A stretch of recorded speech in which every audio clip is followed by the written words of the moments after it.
Hello, I'm Diana, and today we're going to delve into a topic that touches each of us deeply, yet is rarely spoken about with the depth it deserves. Have you ever felt the sting of rejection?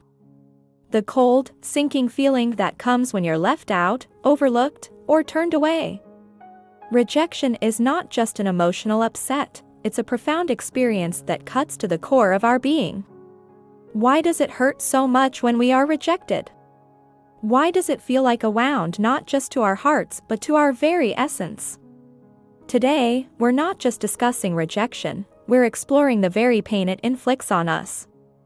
The pain that echoes the physical agony in our brains, the pain that carries the weight of childhood wounds and shapes our future relationships.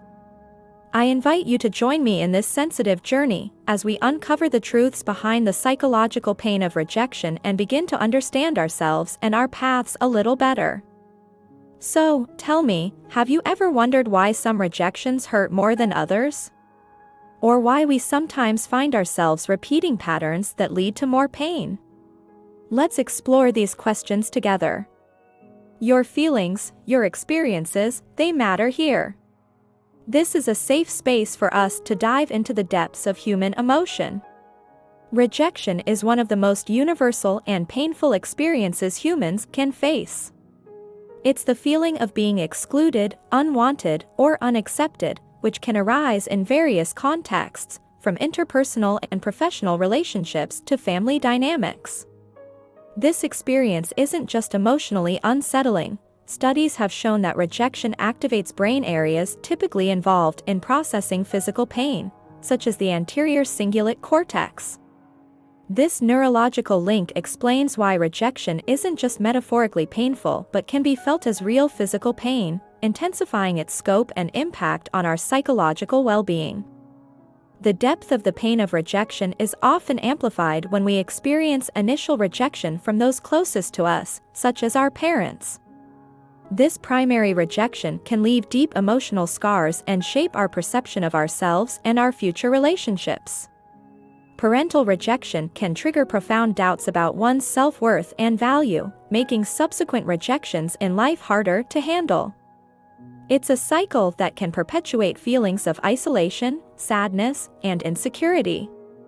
Despite the inevitable and deeply painful nature of rejection, there are psychological strategies and therapeutic approaches that can help us manage and overcome these experiences.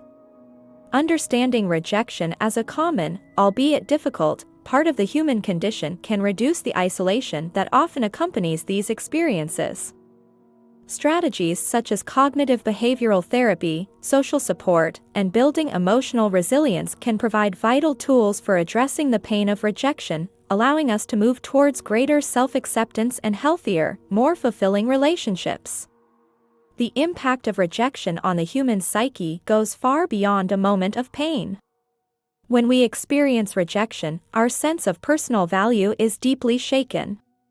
We begin to question our worth and acceptability in the eyes of others.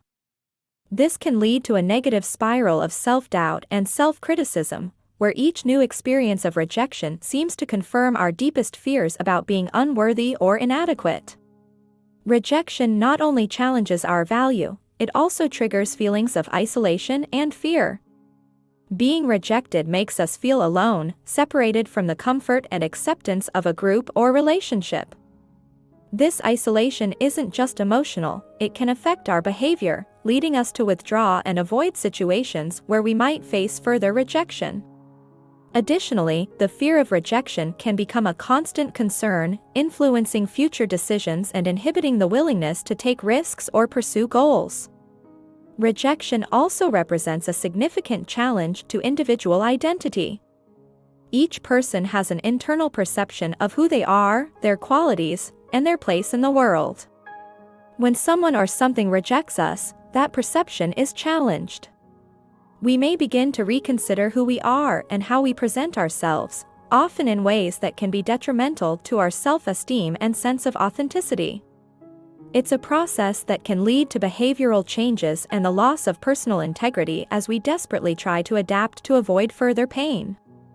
Neurological research has provided clear evidence of why rejection is so intensely painful. The brain areas that respond to physical pain, such as the anterior cingulate cortex, are also activated in response to the emotional pain of rejection. This overlap explains why the emotional pain of rejection can feel so visceral and why our reaction to it can be so intense and lasting. It's not just a bruised ego or a temporary disappointment, it's an experience that shakes our emotional core just like a physical injury. Understanding the profound neurological impact of rejection can help us recognize and legitimize the pain we feel.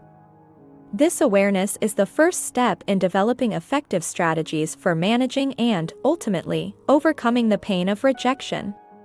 Instead of minimizing or ignoring the pain, we can confront it directly, seeking support, building resilience, and learning to reframe rejection experiences in ways that promote growth and healing. This process doesn't eliminate the pain but provides the tools to cope with it and transform it into a path towards greater self-understanding and acceptance. When we carry the wounds of rejection from childhood, they can profoundly influence our future relationships. The fear of falling in love or committing to a stable relationship can become a constant shadow. Inside us, there's a fear of losing the loved one, being invalidated, or, worse, being left again. This rooted fear isn't just a passing concern, it's a perspective that can infect every aspect of a relationship, making us overly cautious or, conversely, overly needy. If we don't address and heal these emotional wounds, they can manifest in destructive behaviors. One might become emotionally dependent, clinging desperately to a partner for the sense of validation that rejection has denied us. This dependency can lead to constant dissatisfaction, an insatiable need for attention and confirmation. In some cases, it can develop into a morbid jealousy, one that, instead of strengthening the bond, poisons the relationship with suspicion and hostility, sometimes leading to possessive or even violent behaviors. On the other hand, some may choose to leave their partner first, a sort of defense mechanism to avoid the anticipated pain of another rejection. This pattern of preemptive abandonment is an attempt to control the situation, but, in reality, it's a relinquishment of the opportunity for authentic and profound relational experiences. It's a way to maintain control, but at the cost of meaningful connections and personal growth. It's essential to recognize these patterns and seek an appropriate healing path. Therapy, support from understanding communities, building emotional resilience, and self-reflection can help understand and confront these deep wounds. Overcoming the pain of rejection is not a quick or easy journey, but with the right tools and support, it's possible to learn to build healthy relationships, find joy in intimacy, and develop a sense of worth and self-trust that is resilient to rejection and life's disappointments. Thank you for joining me in this heartfelt exploration of rejection and its profound impact on our lives. I know it's not an easy topic, but by facing it together, we take the first steps toward healing and growth. It's essential to remember that while the pain of rejection is real and deeply felt, it doesn't define us. We are not alone in our experiences, and there is a path forward, a path toward healing and resilience. In our next video, I will be discussing how to overcome the pain of rejection. We'll explore strategies, share stories, and find ways to turn our pain into strength. So, I invite you to join me again as we continue this journey together. Your story doesn't end with rejection, it's just a chapter in your larger, beautiful narrative.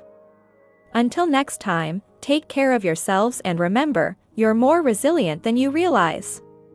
I'm Diana, and I'll see you in the next video where we'll embrace the path of healing together. Goodbye, for now.